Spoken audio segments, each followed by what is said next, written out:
Hey, Dr. C, how you doing today? Love that snow, nice and white, nice and clean outside. 1-2 days later, it'll be brown again, but hey, enjoy it while you can. So today, I'm going to start out first with a little quote for you.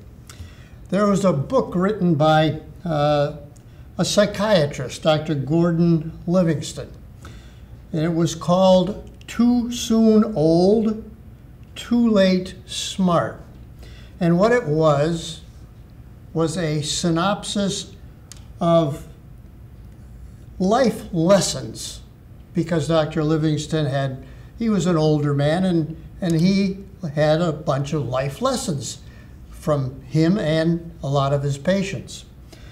One of them was very pertinent, so I wanted to make sure, even though it has absolutely nothing to do with what I'm going to talk about today, but in a sense, it has a lot to do with what's going on today. And this was number 26 of his 30 life lessons. He said it is difficult to remove by logic an idea not placed there by logic in the first place. So when you think about it, that's exactly what is going on between politicians and the media. They put ideas out there with absolutely no logic whatsoever. And there are people who read it and who are adamant about it.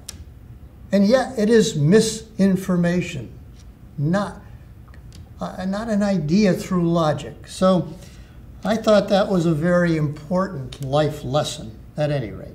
So let's get on with our talk today. It's going to be on vitamin D. D, dog. Vitamin D.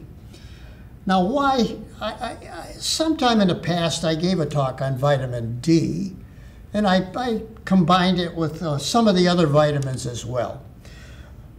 But vitamin D isn't really a vitamin, is it? It really isn't. Vitamins are essential to take either from the food or supplement because we can't make them ourselves in our body. But vitamin D we can make in our body. And so it's not truly a vitamin. But then what the heck is it? Maybe it's a hormone, because it does have an influence on many different organs in our body. But not really a hormone either. Well, it is a pre-hormone. A pre-hormone. In other words, it needs to be converted into an active form of D, an active form. Why? Well, 80% of all of the vitamin D that we make in our body comes from sunlight, UV rays, UVB rays, that react with a substance in the bottom layer of our skin. That's why people who are deficient in, and I'm going to use the term vitamin D because it's an essential vitamin according to everybody, because it does have an effect on our bone. It affects absorption of calcium, magnesium, and phosphate, all of which are important for bone hardening and development. So, and that's only one of the effects. It also has multiple effects in our body, which we'll talk about. So let's talk about, first of all, how do we make our own vitamin D? Well, first of all, I mentioned you've got that UVB ray, ultraviolet ray. That's coming down from the old sun. Now in that bottom layer of our skin, we have a substance called 7-dihydrocholesterol. So it's a cholesterol derivative, dihydrocholesterol. With the sunlight affecting that chemical, that dihydrocholesterol, it converts that to cholecalciferol. Cholecalciferol is what is supposed to be vitamin D. Okay?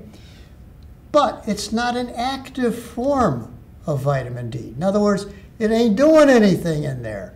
It needs to be converted to the active form in our body before it has an effect. Where does this happen? Well, it happens because you need two hydroxylations. One is in the liver and one is in the kidney. So after you go through that first hydroxylation in the liver, it produces then calcium bile. So that's still not active, still not active. Now it goes to the kidney, and now calcitriol is created. And it's that calcitriol now that gets converted to the active form, which we know as vitamin D.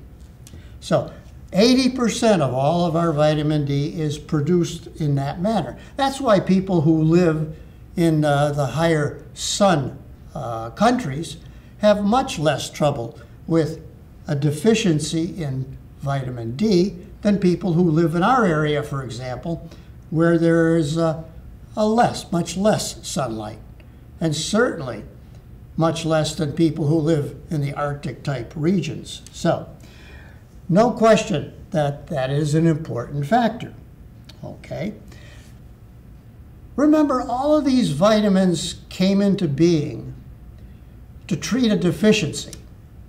In other words, let's say that you had, you were on these pirate boats, you were on the boats and all, and you remember the old pirate captain and all, you scurvy, mangy mutt, you know, get working, swab that deck. That's scurvy. Scurvy, when people didn't absorb their calcium, their bones softened and they bend. And so they developed a disease called rickets in the kids. They developed rickets in their tibias. So you got the bow leg type. In adults, it'll form osteoporosis, a weakening of the bones.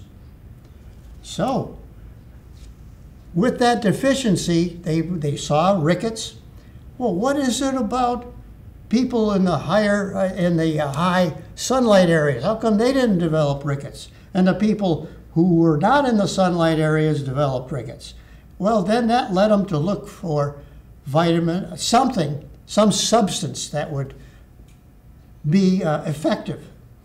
And they found this stuff that was called calciferol, cholecalciferol, vitamin D. Okay. So when vitamin D first hit the market, which was back in the 1930s and all, they defined the plant vitamin D, which is vitamin D2. D2. And that's called ergocalciferol.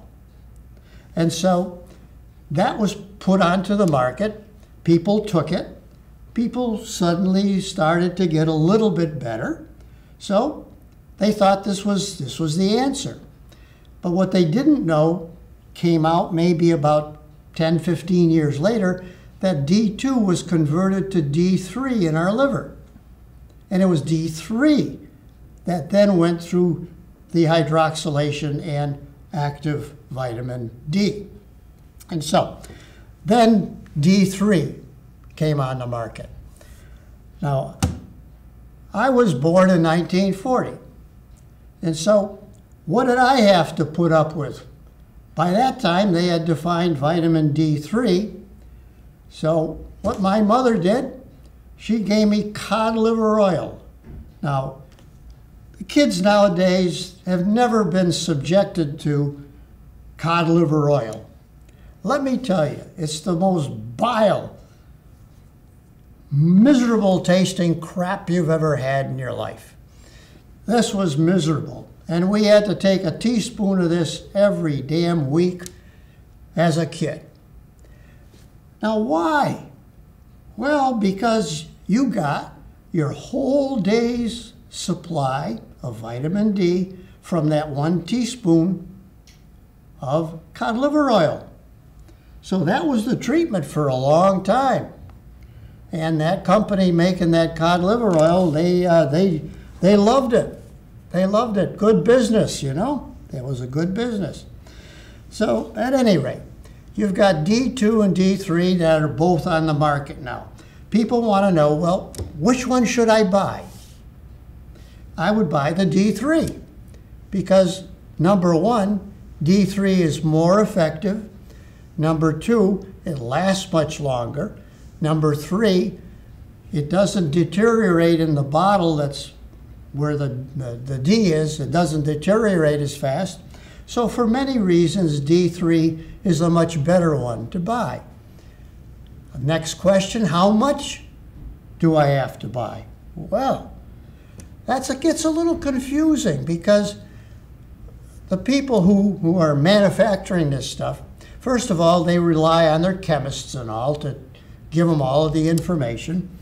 And the D is defined by international units, IU, international units. Well, what the hell? What is an international unit? Because an international unit of vitamin D is different from an international unit of another vitamin, for example. So how much is it? Well, finally they defined that 1 international unit equals 0.025 micrograms of the vitamin D. 0.025 micrograms. Now we're used to seeing grams, milligrams, thousandths of a gram, micrograms, a millionth of a gram.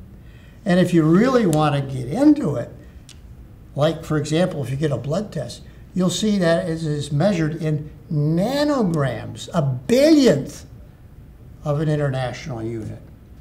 So, how much do you need? Well, that depends on your age. Kids need less than adults. The elders need the most. At my age, I need 800 international units, 800.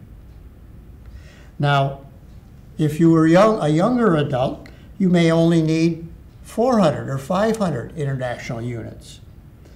So, I take 1,000 international units, which is equal then to 25 micrograms. And that's written out mcg. Now, we dumb down all the time. We in the United States, that's the thing to do. Dumb down, dumb down. Make everybody understand so you can screw them, you know? So you got to make them understand. I write it with the old mu, the Greek letter, which is a microgram. But at any rate, I take 1,000 international units, 25 micrograms a day. And I need 800. And what do they do to measure? There's a blood test. The blood test. What does that blood test measure? It measures the hydroxy vitamin D in your blood. And so, mine is steady now. It's estimated that roughly 60% of people in our area are deficient in vitamin D. They're deficient. Now, what does that truly mean? Well, I guess that gets down to what does vitamin D do in your body? Well, let's talk about it. I mentioned first that vitamin D promotes better absorption of calcium, magnesium, and phosphate. That strengthens the bone, hardens the bone, and stabilizes it. So, very important. Now, and we'll talk about deficiency in a moment. First, what is it doing? That's the first important one, first important factor. The second thing it does is that it improves your immune system. Now, how in the heck does it improve your immune system? How does it affect it? What is the mechanism here? Well, first of all, you need to know what is an immune system. Well, first of all, there's two components to the immune system. Number one, there's circulating antibodies, immunoglobulins. These are the second thing on that attack. Bacteria, viruses, whatever happens to get into your system. The innate system. The very first thing that happens with our immune system is that we get a lot of white blood cells, those white blood corpuscles. They immediately go to the scene of the infection. That's the first means of fighting an infection. The next means is with that innate system, immunoglobulins. And you have to have the antigen first, which is the infective particle, and that we produce an antibody to that. Now, the antibody is produced by lymphocytes, B lymphocytes. So that is the next one. The innate system is the stuff in the plasma. It's a protein, immunoglobulin. And then there's the adaptive system. That is the lymphocytes, the white blood cells, the lymphocytes that then not only produce more immunoglobulin, but also they have memory. There are memory lymphocytes. And those memory cells then will recognize in the future that particle that doesn't belong in your body and produce antibodies again towards it. So you've got all those systems working in the immune system, and vitamin D has been noted in the laboratory, has been noted on the white blood cells, on macrophages, which are larger blood cells, white blood cells, monocytes. They've also been noticed on the lymphocytes, both the T lymphocyte and the B lymphocyte.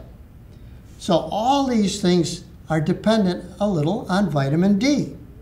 So vitamin D is important for immune health. So that is the second, you might say, benefit of having vitamin D. It's not just the bone that is benefited by this.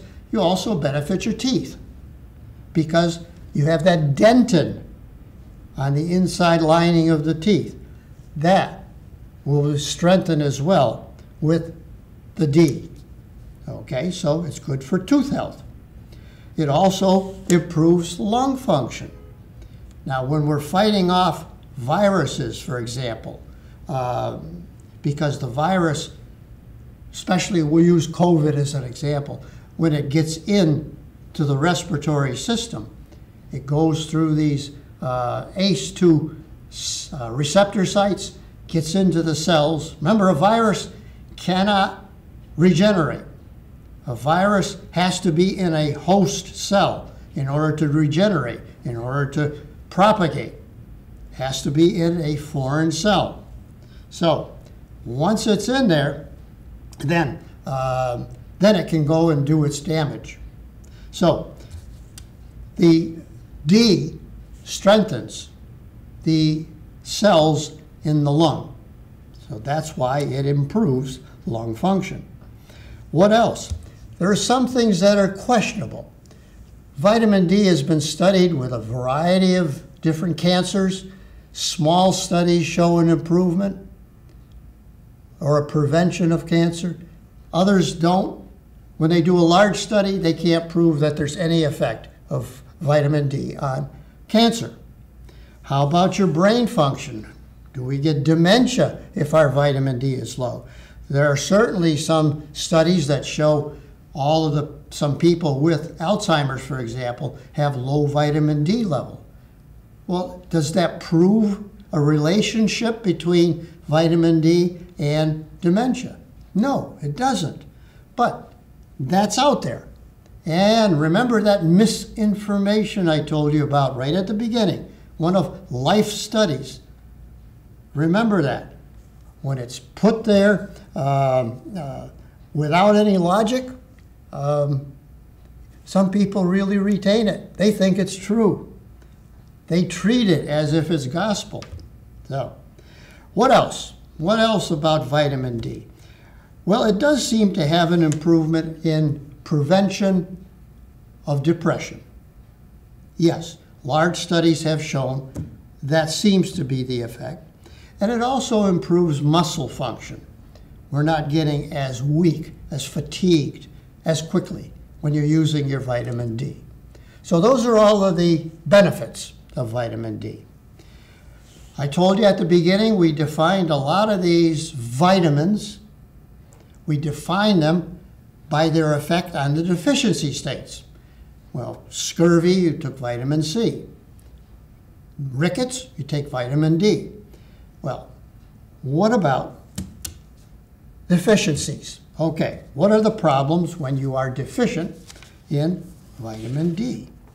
Well, number one, you can develop what they call hyperparathyroidism. Boy, that's a long word, isn't it? Hyperparathyroidism. Well, these little parathyroid glands, which are under the thyroid gland and all, what their purpose is to stabilize calcium in your blood. They keep it between, well, if you look at the lab test, between 8.5 and 10.5. That's stabilized by parathyroid hormone, which comes from the parathyroid glands. Parathyroid hormone. So, if you're not absorbing calcium as well, because you're deficient in D, your calcium level will tend to go down. Now, when that happens, the parathyroids then begin to secrete parathormone to get it back up again. And so you can actually get hyperparathyroidism from a deficiency in vitamin D. So, an interesting thing. So that's one of the problems with the deficiency of vitamin D. Okay, what else? Well, of course, there'll be an effect on bones. You're going to get some osteopenia, thinning of the bones. That is something. We also may get a little more risk for depression. Now, is there a risk for dementia? We're not sure about that. And it isn't gospel that it is.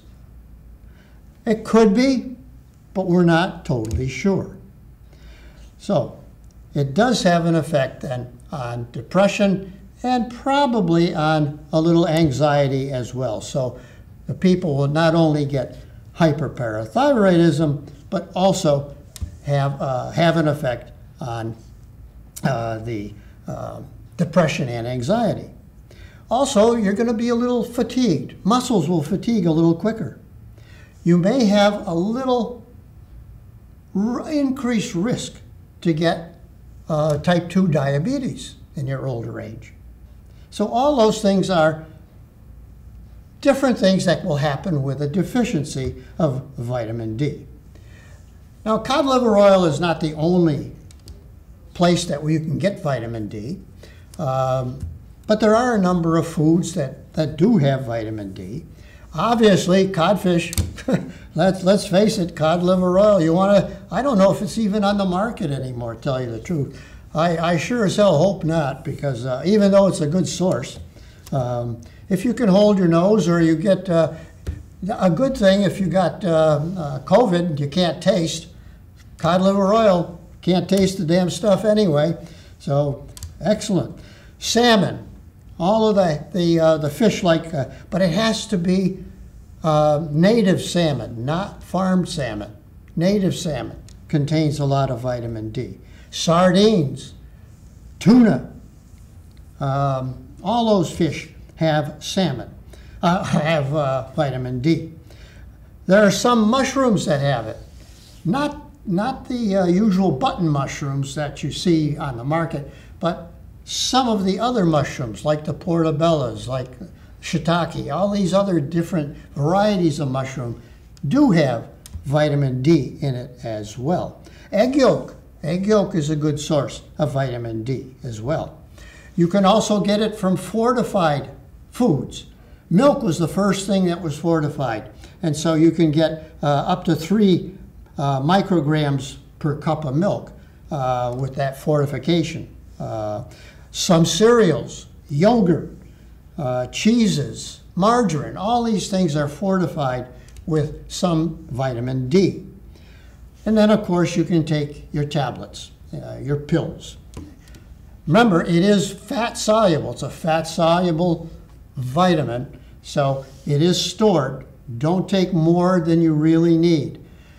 The people who have done long-term studies show that if you take, say, 1,000 international units a day for a period of time, say 2-3 months, you're much better off than taking individual bolus amounts, say 25,000 units bolus every month, something like that. Much better off taking a smaller amount on a daily basis than taking a megadose on an interrupted basis. Okay. Remember, too, that there are interactions. We don't think of medical interactions as much, but there are interactions. For example, with statins, there are some statins that we take to decrease cholesterol, which would interfere with vitamin D. How does that interfere with vitamin D? Well, vitamin D decreases the effectiveness of that particular statin. Yes, and also steroids. Steroids themselves decrease calcium absorption. If you're taking a diuretic for your blood pressure, that interferes also with excretion of calcium. So, all these things have to be thought. You have to think ahead. So, at any rate, that's it. Now, I mentioned that a lot of the people now became attuned to vitamin D because of, quotes, relationship to COVID. They noticed that people who were from Africa, from other places, were not getting as much COVID at the beginning, as people who lived in the northern areas. But that has not held up as well over time. So even though there seems to be a relationship in many, many studies that have been done, it has not held up when they do larger studies relating deficiency of vitamin D to the development of COVID. Okay, well, I think we've beaten this topic. I hope that everybody is taking their vitamin D. That is an important one to take here in the Northern Hemisphere. So definitely take your vitamin D. Remember, at our age, we need 800 international units. I take 1,000, 25 micrograms every day. Important to do. Okay, this is Dr. C. Have a good day.